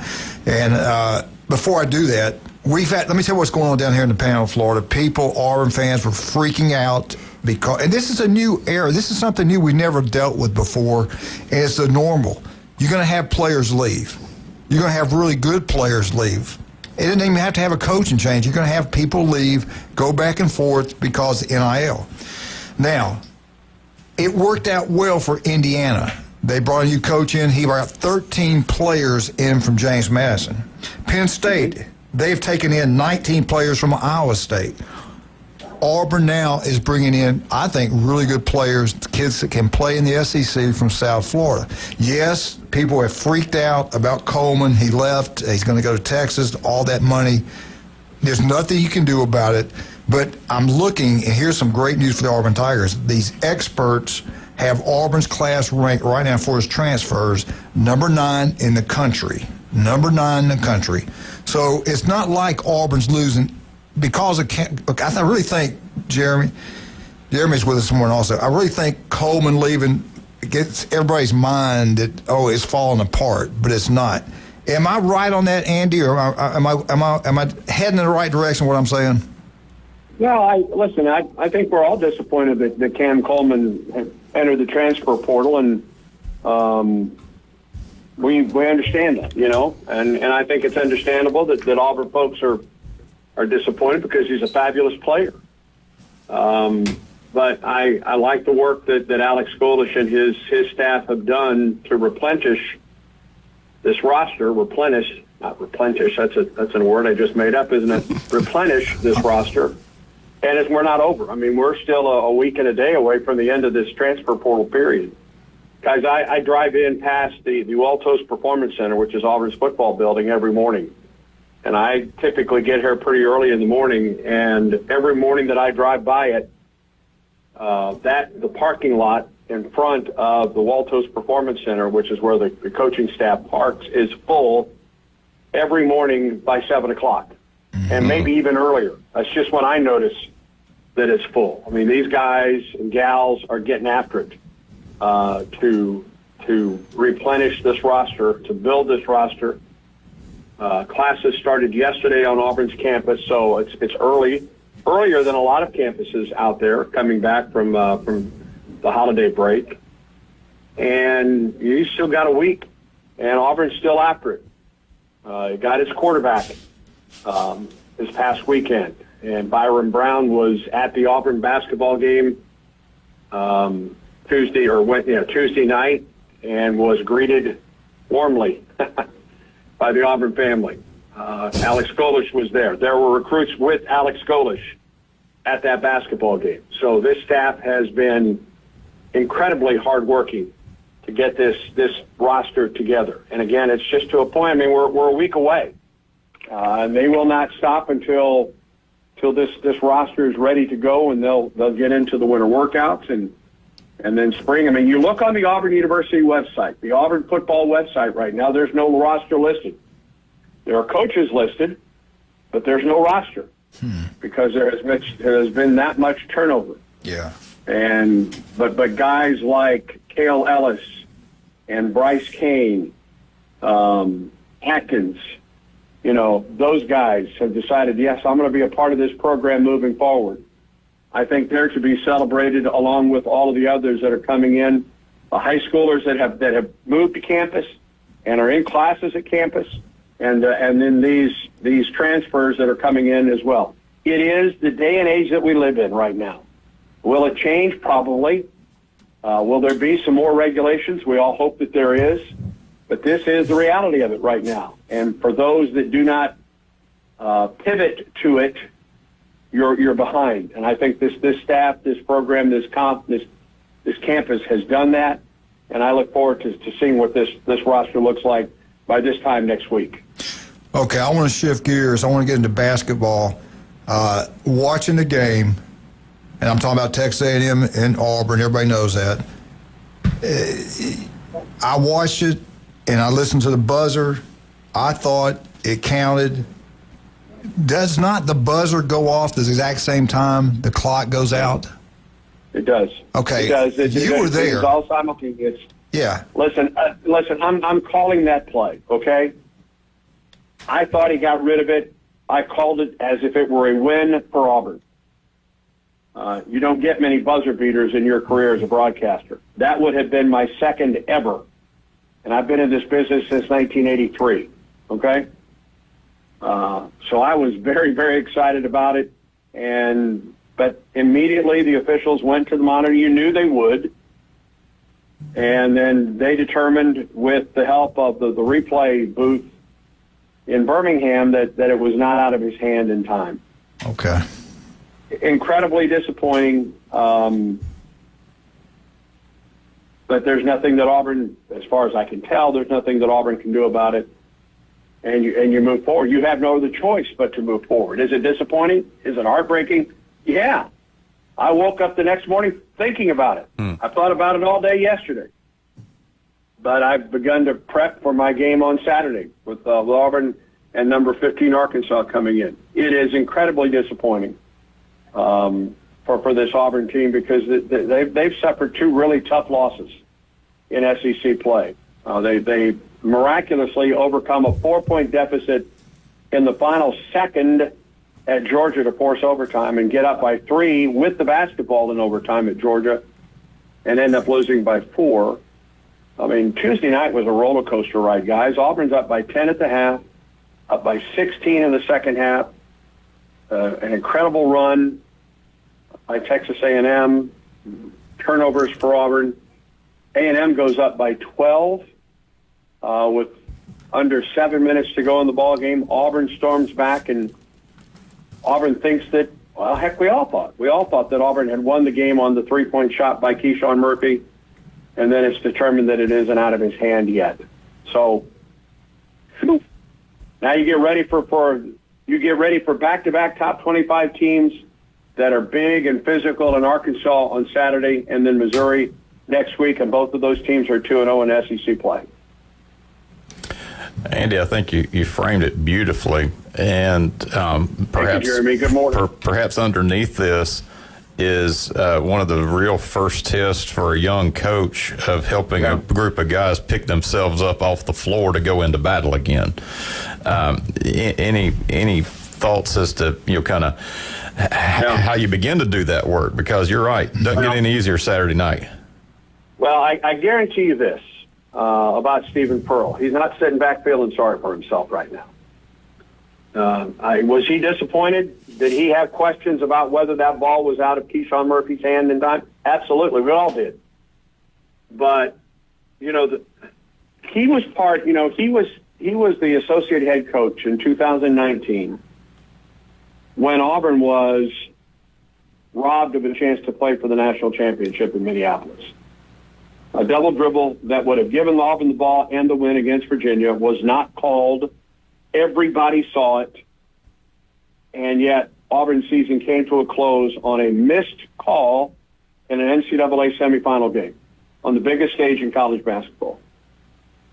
And I was fascinated by the response from the Auburn head coach, his father, and that staff at that point. Were they disappointed? Did an official absolutely miss a call? No question he did. Mm-hmm. But you did not hear that Auburn team in its press conferences sit there and rip that official because of that missed call. So Stephen and parts of this staff have been through something like this before, where a call that does not go your way and you don't sit there and bemoan it. Are you disappointed? Do you question it? Heck, you're a human. But Auburn's job now is to get ready for Arkansas. And he has been through this before as an associate head coach, and now he's going through it as the head coach. So he has a blueprint. And, yeah, you've got to pick yourself up now. You've suffered two just heartbreaking losses to start Southeastern Conference play. And then your next two ball games, you face big physical teams that are playing very well right now in the top 25 in Arkansas and Missouri on the road on next Wednesday. And you better get ready for those two teams.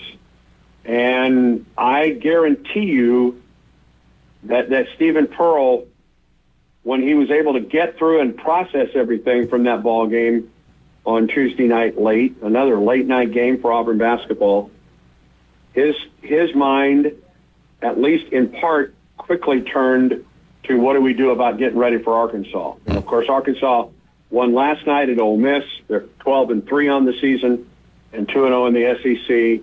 They feature 5 McDonald's All-Americans on this roster, including the player that will be among those talked about as freshman of the year nationally, and Darius Acup Jr.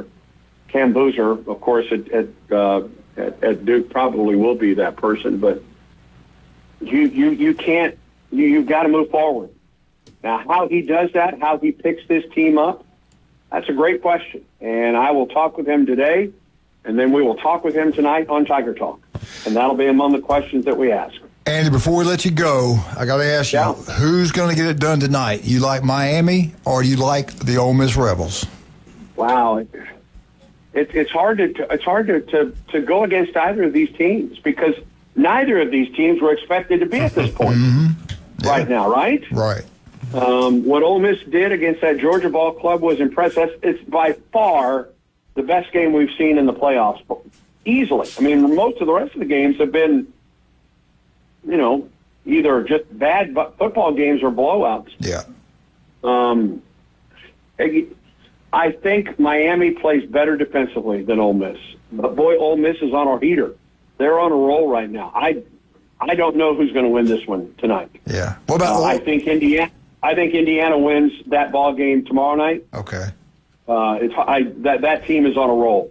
Boy, that team is playing well on both sides of the ball. So, but heck, I don't know. I don't know the answer to that question, James. All right, man. We love you. Thanks for coming on. We'll talk to you next Thursday. War Eagle. My pleasure, guys. War Eagle. I love that guy. Andy Burson, the voice of the Auburn Tigers. Great job. All right, let's talk about some of our great people. We got so many. Jason Kovaleski, listen to him Friday. He'll be here Friday morning with us. Max Fit Sports Nutrition, 2 great locations, Pier Park and 23rd Street. The legendary J. Michael's Restaurant. Hey, 1 in 5 develop skin cancer. It can be deadly. If you're listening right now, wherever in the Panhandle of Florida, Dr. Ward has an office near you. Listen to Dr. Ward every Wednesday, 7:30, right here on ESPN Northwest Florida. Chad Mitchell, any type of injury, call Chad. He's the man. We'll be right back. 104.3 ESPN Northwest for our special guest from Notre Dame. Jeremy has got us set up. Be right back.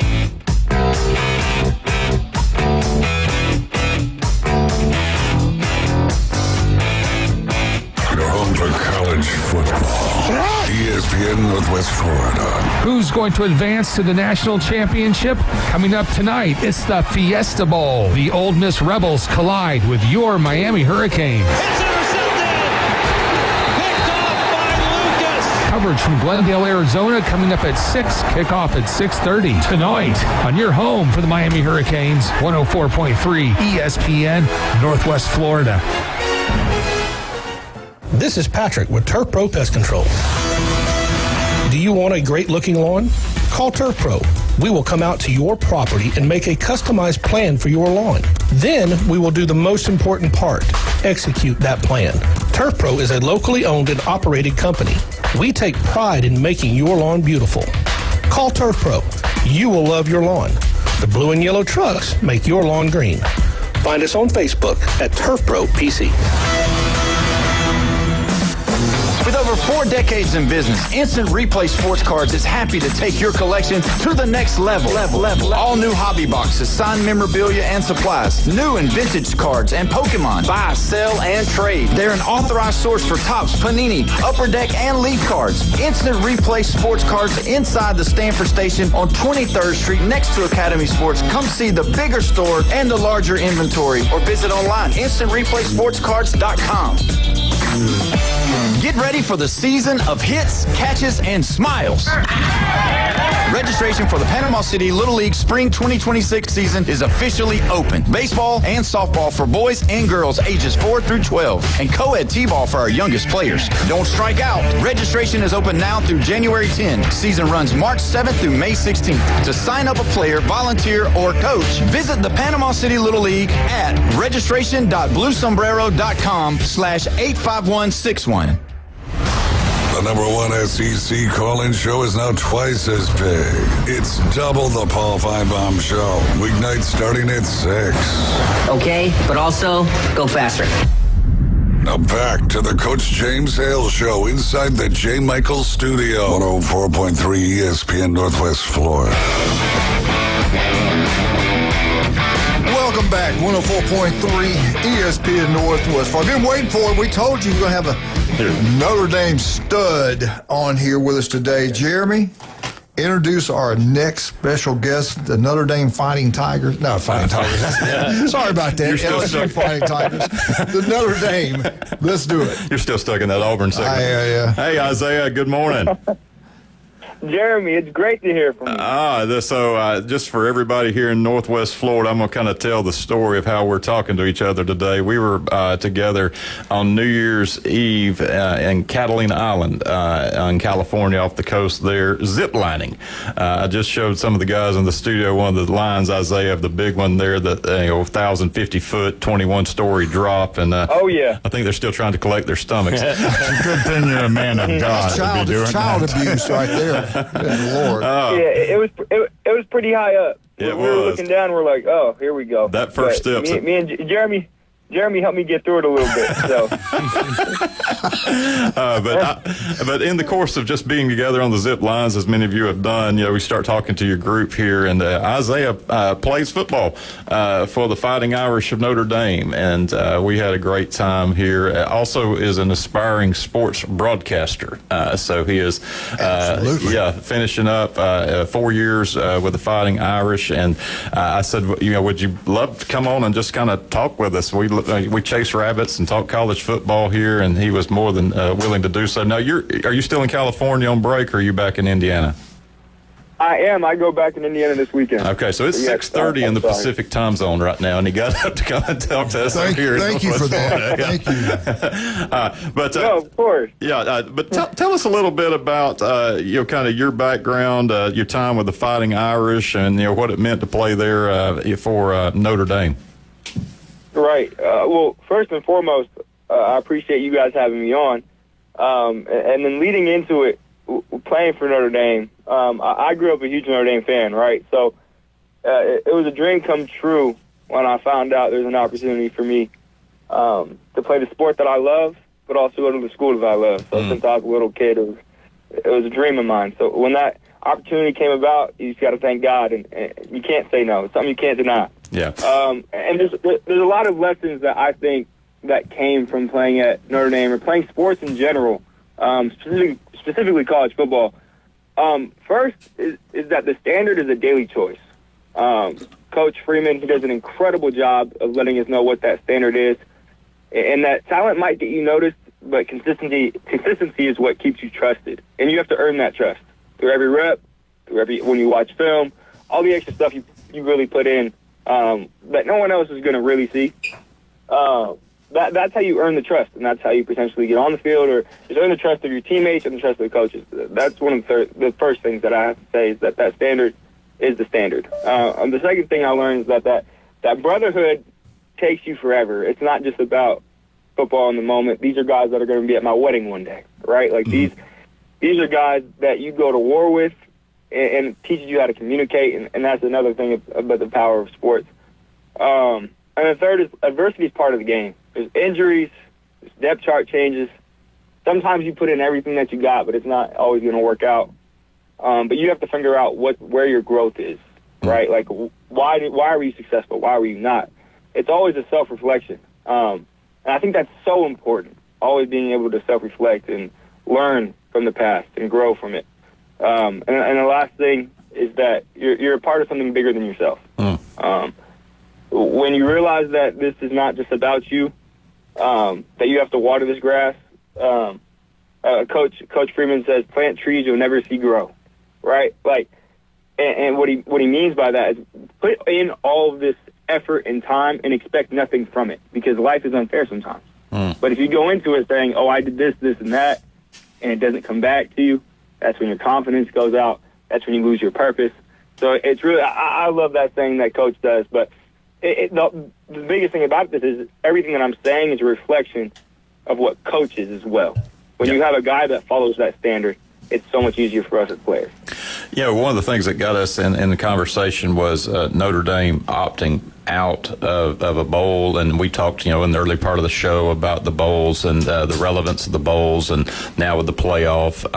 But you spoke briefly and said that was kind of a captain's decision, senior's decision, and you were kind of moving along with that. But kind of take us inside the day that the announcements were made as to what those emotions were like, and what you heard, and as things kind of developed, because it did kind of dominate the headlines along with the playoff field being announced. But what was it like being there on campus as all that was shared? Right. It was a tough decision, right? When you hear something like that, you guys are all together as a team. You really hope to go in there and find out that you're in the playoffs, just like last year, especially the great run we had, and be able to run it back with these guys. That's such a blessing, and some of us have been able to taste that. And we've also been able to taste what it's like to not make it before. So we're sitting there and we're really hoping that we're able to get in, and not everything's in our control. We ended up winning the last 10 games, and we can all agree or disagree of whether or not we should be in or not. At the end of the day, it was a decision that we respect and we understand completely. It's really just more about us as a team, right? Like when you lose half the guys in another bowl game, that motivation's kind of tough. When you don't play with your brothers that are usually playing with a name like Jeremiah Love, with all these guys, right? Like Jadarian Price. There's so much talent that they're going to go onto the league, and it's so exciting. But at the same time, when you've been so eager, and we really all thought that we were going to be in, right? So it's a difference when you kind of have a heads up, And so leading into it, we really thought we were going to be in, and it was obviously a tough decision.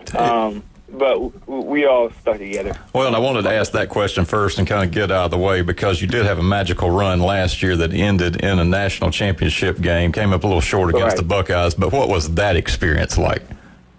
Oh, man, I was pinching myself every week. Like, always, this is a kid's dream come true. I remember it was the first time that the playoffs were like this, and we had a home playoff game against Indiana, and Indiana's looking really good this year, and they were really good last year. They looked good last week. Yeah, they looked really good last year. But I mean, I was rooming with one of my teammates, and we're in the hotels as we usually do. And before each game, it was like Indiana, and then it was Georgia, and then Penn State, and then Ohio State. Before each game, you're like, dude, this is what we dreamed about as a little kid. And we're going into this game. We're going to the Sugar Bowl. We're going to all these bowl games, and it's like we cannot take this for granted, right? And it was such a big moment. But then when the game started, you realize it's the same game you've been playing since you were a little kid. I got to ask you something. We've been going back and forth here in the Panhandle, Florida. We got a lot of ACC people, SEC, mainly I think with SEC. What's your take on and I was trying to be fair and balanced. I think we're down. I think the SEC was down this year. But you're at Notre Dame. What's your thoughts? What's your players' thoughts of the SEC? Because, you look the last 20 years, the SEC wins 13 national championships. I think they're in almost every national championship game, just about. What's the take on the SEC nationally now? Does anybody fear the SEC? Do you think it's down? What's your take on that kind of stuff? My take with that, I don't believe Notre Dame fears anybody, but we respect all. We respect all of our opponents, but we don't fear anyone who we play. Now, I think what's changed from the SEC is NIL. I think the teams are leveling out. I think there's good players all over the place now. They're not just at these 4 major schools, and the 4 major teams are just in the same playoffs every year, right? And so now we're seeing these records. We're not seeing 4 undefeated teams. We're not seeing like we did before because of NIL, and now these teams are level. It's good for the sport because teams are leveling out, and now it's really, really competitive. SEC is an incredible conference, but now all the teams in the SEC are getting really good, and so the same teams that ran the SEC aren't the same teams that are running it anymore. Right. Let me ask you this: do you ever think that Notre Dame will ever join a conference? That's the question, right? I think if they get pushed into it, I know Coach Freeman's been talked about this a little bit. If teams decide to opt out later on, then we probably wouldn't have a choice. But if we're able to stay out of the conference and stay independent, I know that's not what Notre Dame's going to want to do. Man, we appreciate you so much coming on this morning. Jeremy, go ahead. One more question here. Actually, a couple. Did you play at Kyle Field? And did we talk about that? Going into different venues. What was the most? Notre Dame's got this unique schedule opportunity. What was the most unique setting you went to? That you traveled to while playing for Notre Dame among all the stadiums y'all visited? That's a great question. I would say, atmosphere-wise, Texas A&M last year at Texas A&M was incredible. Oh my God! You talk about stadium pulse. I mean, man, that place was loud. And then in the playoffs last year, home at Indiana was the first home playoff game at Notre Dame. It was loud, man. It was loud. Those were probably the main two. Too big. Penn State traveled really well. They had all white shirts on, so it was basically a whiteout in Miami. But, yeah, I would say those 3 experiences were my favorite. Yeah. Well, I'm going to give you information to Coach here. His daughter's in broadcasting as well. I know you're aspiring to do this, and, you got great potential, great promise. I enjoyed the heck out of our time together in Catalina, and we're going to keep up these conversations, but appreciate you. Got to get him back on. Yeah, and, we'll get you back on here because you've got a unique perspective in this environment. We love our college football here in Northwest Florida if you're ever traveling this way. But he said his mom, comes to Birmingham too. So yeah, I'm heading to Birmingham right after we get off the show today. Yeah, what does she do? She's a nurse up there? Yes, sir. She's a flight nurse, a medical flight nurse. Oh, cool. That's awesome, man. Yeah, we're definitely going to get you back on. We got to talk more about this. People.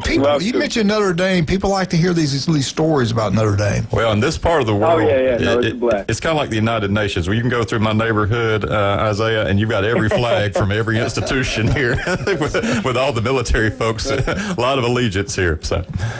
Oh, that is too funny. That's amazing. Thank you, buddy. We appreciate you, sir. No, I appreciate you both. Thank you, guys. Bye-bye. Absolutely.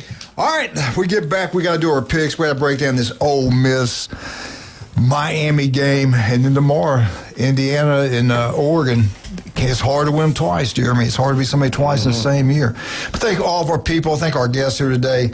Turf Pro Pest Control. You want the yard like a golf course. We can make it happen. Call Patrick.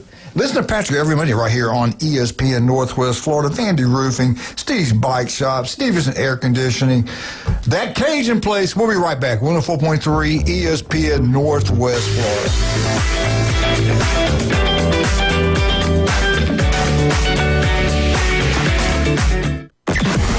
Weather in the Panhandle never stops.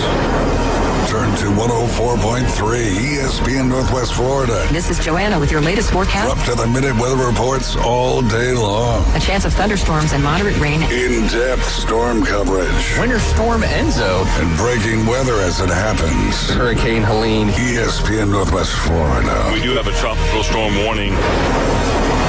Rely on it. Good morning. This is Joanna with your latest forecast on ESPN Northwest Florida. For this afternoon and evening, slightly foggy and partly cloudy and a high of 72 with wind 10 to 15 miles per hour out of the south-southeast. A variety of some clouds and slight fog tonight and quite warm near 62. A mixture of slight fog and some clouds and 73 tomorrow. 71 and very light showers Saturday. This is your Thursday's weather brought to you by Earthworks of Northwest Florida. Thank you for listening to ESPN Northwest Florida. Rely on it. PCB Hobby, the beach's premier hobby store for sports cards, comics, coins, and trading card games. PCB Hobby carries the largest selection of boxes and packs from the latest releases of brands like Topps, Panini, Leaf, and more. Looking for a specific player or team? PCB Hobby has a wide assortment of raw and graded cards. They carry parallel rookie, game used, and autographed cards in both modern and vintage. Have a collection you want to sell? We buy, sell, and trade. PCB Hobby on Back Beach Road, just east of Florida Linen. Call 850-320-8388. Hewitt Tire and Auto has been in business in Panama City forever. Locals taking care of locals. From the smallest to the largest vehicles, they do it all. But don't take my word for it. Listen to the experts. Hewitt Tire and Auto, your certified AAA service center and hometown towing. Visit them online at HewittTire.com. On Airport Road in Panama City. 850-769-7323. Hewitt Tire and Auto Center and hometown towing. You don't know what his problem is. But it's probably hard to pronounce and untreatable. That don't feel so good. The Coach James Hale Show is live and local from the J. Michael Studio. ESPN Northwest Florida.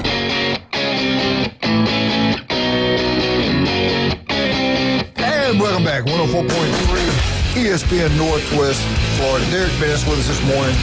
Jeremy Pretty. Of course, Josh, the county AD, incredible. I'll tell you what, Josh, you do a good job. You're level-headed. You treat people well, and people respect that. We respect you, and you're doing a wonderful job. I appreciate that. How's our superintendent doing? Great, man. It's a new year. A lot of changes, a lot of movement, but we're starting off pretty good light. So tell him I said hello. I will. All right, let's get raw. Derek, we're going to start with you. Yes, sir. The big one tonight, 6:30 on 104.3 ESPN Northwest Florida, Miami. Now, let me ask you both this, or all of you this. Why would they not let this game be played in the Peach Bowl and let Oregon, maybe they don't want to go back out west, but I don't understand where they put these teams to make them travel. Oregon had to travel all the way to Miami, Texas Tech. Couldn't they have done that in Dallas or something? Not even home, not the home and home, just put them where it's closer and people can come easier. But you speak common sense. Money has got to be part of that play. Thank you. Thank you, Jerry. All right, what's going to happen tonight? Who do you like and why? I like, I like Ole Miss. I've always liked, I've been there. We get Florida in seen them play, and but I don't know. Ultimately, Miami's just they just have dominated, especially in the last part of the season. But I really am thinking, because of all of what happened, with Ole Miss, and I think they're motivated in a higher attitude or whatever you want to call it. And so I really think Ole Miss is not just only going to win. I think they're going to do the whole thing. Wow. Yeah. Okay. Ole Miss Rebels.